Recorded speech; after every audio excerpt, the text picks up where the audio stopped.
বিকেলে ট্রেনে ফিরছি। আমার একদম পাশে বসে দুটো ছেলে গল্প করছিল।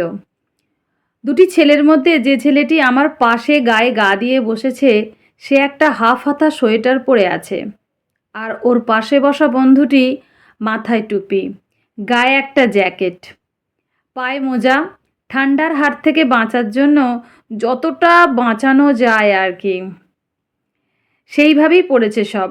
দুজন গল্প করছে, ঠিকই গল্পের বিষয় এই ঠান্ডা নিয়েই।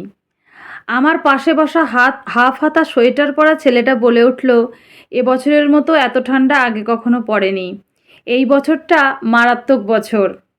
পাশে বসা বন্ধু বলল, এই বছরটাই তো খারাপ তোর জন্য, ব্রেকআপের দুঃখ নিয়েই বছর শুরু হলো। যাই বলিস বিল্টু, জয়ী খুব একটা সুবিধের মেয়ে ছিল না। কথাটা শুনেই ভাবছি এই ঠান্ডায় এমনিতেই কষ্ট, তার উপর ব্রেকআপ। আহারে বেচারা। বিল্টুর কথা শুনে বুঝলাম অতটা দুঃখ ওর নেই। এদিকে বেশ জোশ নিয়েই বিল্টু বন্ধুর কথায় উত্তর দিল। আমি কি তখন বুঝতে পেরেছিলাম ও গেছে, ভালোই হয়েছে। বন্ধুটিও কম যায় না, খোঁচা মেরে বলল, তুই তো আবার ব্রেকআপের কদিন আগেই একটা ভালো দেখে জ্যাকেট কিনে দিলি। তোর ভাই টাকাটা জলে গেল। নিজে একটা যদি শীতের জ্যাকেট কিনতিস কাজ দিত। বোঝ এবার। আমি তো কালকেই একটা ওর ভিডিও দেখলাম, ব্লগ বানিয়েছে, তোর দেওয়া জ্যাকেটটাই তো পরে আছে। বিল্টু শুনে বলল, আমিও দেখেছি, খুব রাগ ধরছিল দেখে, মেসেজ করে কালকেই বলে দিয়েছি, ভাগ্যিস আমি জ্যাকেটটা দিয়েছিলাম, এই শীতটাতে আমার জন্য বেঁচে গেলি। দেখি আজ সকালে রিপ্লাই দিয়ে লিখেছে, তোর মতো ছোটো লোকের জিনিস আমি পরবও না, তুই নিয়ে যাস। তোকে ছোট লোক বললেও তুই কিচ্ছু বললি না। তুই কি ভাবলি আমি কিছু বলবো না? আমিও লিখলাম, জ্যাকেটটা আমি তোর থেকে নিতাম না, কিন্তু এই মুহূর্তে আমাকে ওটা ফেরত নিতে হবে।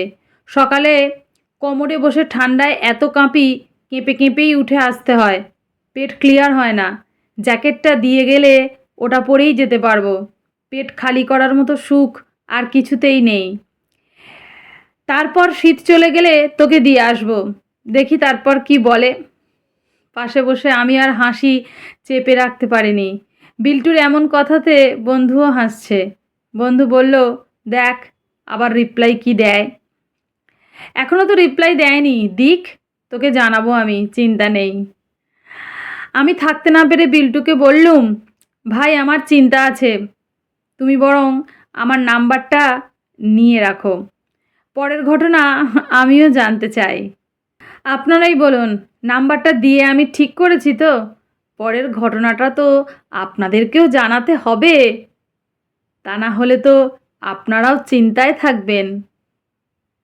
কলমে সরজিৎ ঘোষ, পাঠে অর্পিতা চৌধুরী। গল্পের নাম জানা দরকার।